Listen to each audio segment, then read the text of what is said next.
Amigos, estamos tratando de escarbar un poco, de mirar debajo de la alfombra y que eso no quede así. Esa es la intención de este programa. Mire, magistrado, el magistrado Díaz, casualmente, dentro de las muchas cosas que lo sentí como una persona despechada, esa es mi impresión, ¿no? Después que lo he visto varias veces, y yo entiendo por qué algunos abogados no se atreven a tocar el tema, porque más temprano que tarde van a tener que llegar a la corte y temen que haya algún tipo de presión contra ellos. Lo puedo entender en ese sentido.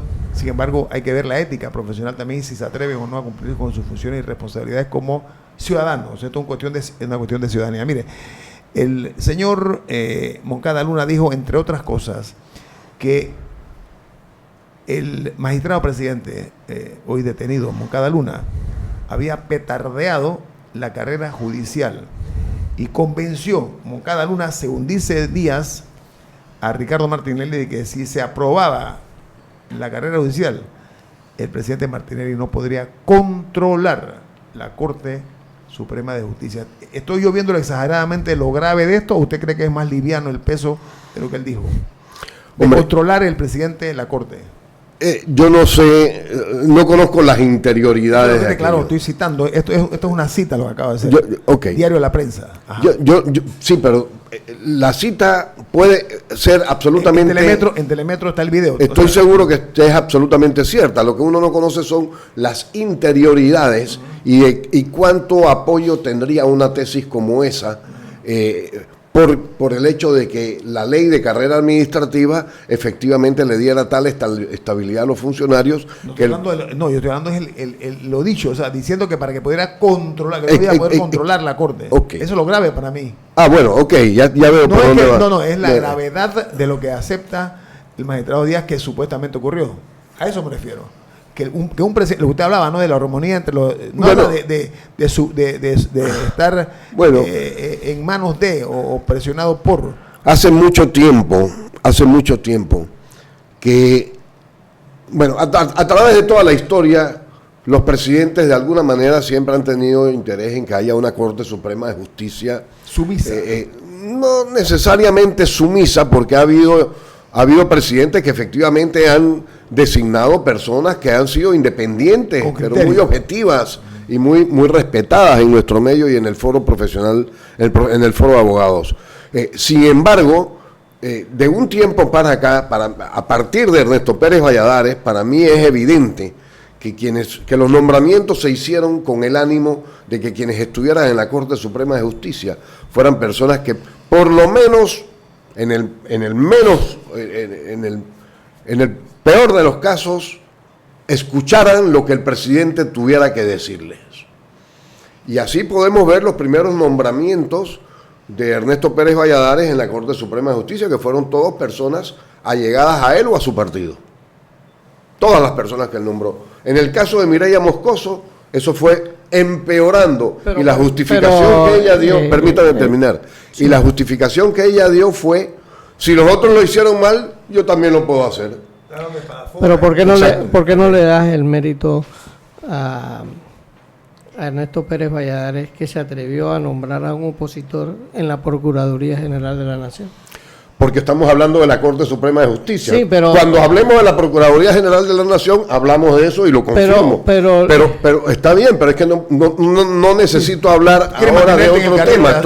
Estoy hablando de la Corte Suprema de Justicia. Es aceptable. Y en la Corte Suprema de Justicia eso fue lo que hizo. Puso personas que fueran capaces, que no le fueran a rehusar escucharlo, por lo menos. Moscoso, usted decía que dijo cuando Espadafora y el otro magistrado que ella... cigarrista. Dijo, pero si vamos a Endara pero nombró puros amigos también. No señor, en el caso de Endara hubo... La corte de lujo, pues. Bueno, no vamos a entrar en eso porque yo no quiero. No, sí debemos entrar, yo creo. Bueno, yo estoy hablando de mi tesis de que Ernesto Pérez Valladares para acá, usted incluya a Guillermo Endara. Me alegro. Le voy a decir lo que dice, voy a leerlo aquí. Ernesto Pérez Valladares contesta, dice: lo que insinúa Márquez es falso en cuanto a lo que a mí se refiere. Que me diga a qué magistrado yo llamé en algún momento. Yo no digo que llamó. Ajá. Yo he dicho que eran allegados a él, y cuando no eran allegados a él eran de su partido. Y los nombres los recuerdo muy bien: Rogelio Fábrega Sarac, Eligio Salas, que también había sido de su partido, y Rogelio Fabre Azarac había sido compañero de él de gabinete. Troyano, que había sido de su partido también. José, ¿no? Troyano. Y iba a poner a Miguel Antonio Bernal. Iba es quizás... No lo iba a nombrar, pero es pluscuamperfecto, pero no lo logró nombrar. Yo no he dicho eso, yo he dicho que nombró personas cercanas o de su partido. Dice el presidente Valladares, aquí le está contestando a través de esta vía. Está perfecto. Dice el presidente Ernesto Pérez Valladares, dice, todos honorables y serios. ¿Había que nombrar enemigos? Pregunta. Yo no digo que había que nombrar enemigos. Yo le puedo decir que yo tengo fallos que conservo conmigo de algunos de esos magistrados que no fueron tan serios como él cree que lo fueron. Pero ahí yo los tengo.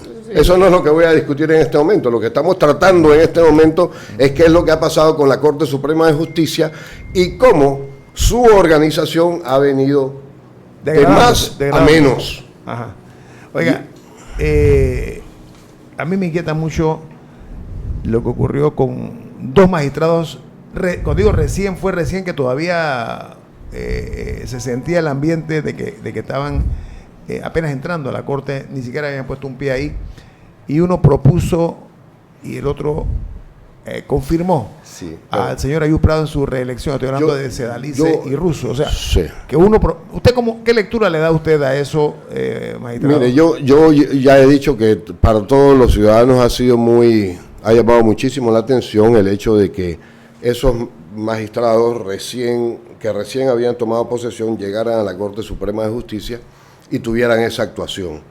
Yo no he dicho todavía, porque no me consta, si me constara lo afirmaría, que ellos recibieron instrucciones. No, yo estoy hablando de eso, me refiero más a la acción. Pero la acción, lo que he dicho, que ha suscitado mucha inquietud y muchos comentarios también. Lo ideal en estos casos es que las inquietudes y los comentarios estén tan lejos como sea posible, precisamente para que no haya ni las dudas, como en el caso aquel de la mujer del César, que no solamente tenía que serlo, sino parecerlo. Así es que yo ahí no tengo mayor comentario que hacer. Yo no hubiera, por supuesto, yo no creo que era aceptable designar al magistrado José Ayub Prado nuevamente como presidente de la Corte Suprema de Justicia. Y lo digo con absoluta... Le pregunto, magistrado, eso debe ser un cargo rotativo, la presidencia, ¿no? Yo creo como lo mire, hace... cuando yo llegué al Tribunal Electoral, esa fue una cosa que propuse a mis colegas y que fuera rotativo, porque el Tribunal Electoral, que era precisamente el que discernía los cargos de elección popular, no podía pretender que allí no se practicara la rotación. Pero en el caso de la Corte Suprema de Justicia, y concretamente en el caso del magistrado Ayub Prado, lo que ocurre desde mi punto de vista es que un organismo que está siendo tan cuestionado y que viene siéndolo tanto, bajo la administración inclusive, porque no ha sido la única que ha sido cuestionada, del magistrado José Ayub Prado como presidente de ella, y que se pretenda que hay que hacer cambios, que hay que fortalecerla, y sin embargo se nombra o se reelige al mismo magistrado presidente, es una contradicción evidente entre lo que se hace y lo que se dice. Eso naturalmente que no inspira ningún grado de confianza en que las cosas vayan a mejorar. Más allá del tema de la imagen, de todo esto que estamos hablando, de que no inspira, etcétera, etcétera, ¿qué debería pasar entonces? Porque el Ejecutivo no puede hacer nada. El Ejecutivo sí puede. Pero si el Ejecutivo se mete, perdón, acordémonos de lo que dice la norma. Por eso estaba yo hablando de la norma cuando derivamos la conversación. La norma, el artículo 2 de la Constitución, lo que dice es que el Estado es administrado por los tres órganos del Estado que actúan limitada, independiente y separadamente, ilimitadamente, pero en armónica colaboración. ¿Qué quiere decir eso? El Estado nace del interés que tiene la sociedad en que alguien sea capaz de administrarla a ella y que eso se haga en función del interés de la sociedad, no del interés de las personas. Cuando esa norma se puso allí, se puso porque cada uno de esos tres órganos del Estado que atienden funciones de naturaleza diferente, pero todas propias del Estado, deben hacerlo de tal manera que puedan estar coordinadas, que puedan estar funcionando armónicamente. ¿En función de qué? De ese interés de la sociedad, de eso que llamamos bien común. ¿Pero cómo se traduce eso? Si usted fuera el presidente Varela, ¿qué haría? Si yo fuera el presidente Varela, yo llamaría a los tres, a los órganos del Estado, y llamaría también al Tribunal Electoral y evidenciaría, aquí está pasando una grave crisis. ¿Y eso no es intromisión? No, eso no es intromisión. Intromisión es decirle, usted haga esto. Lo que hacía Martinelli era una intromisión.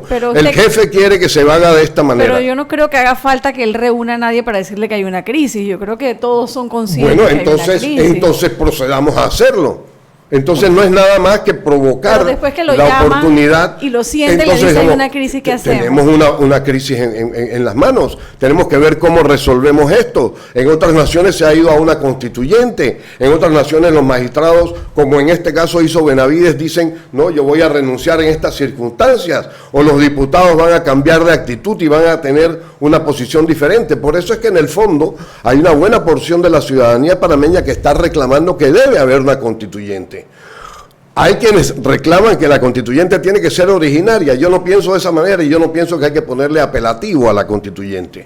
Pero yo sí creo que debe haber una constituyente porque las reglas se nos están quedando, el traje se nos está quedando pequeño. Y en la forma como se ha venido utilizando, en que hay quienes meten los brazos por las mangas del pantalón y quienes meten las piernas por las mangas de las camisas, no está funcionando bien y tenemos que ponernos de acuerdo en que lo hagamos bien. Bueno, vamos a la carga comercial. Esto es Info Análisis, un programa para la gente inteligente.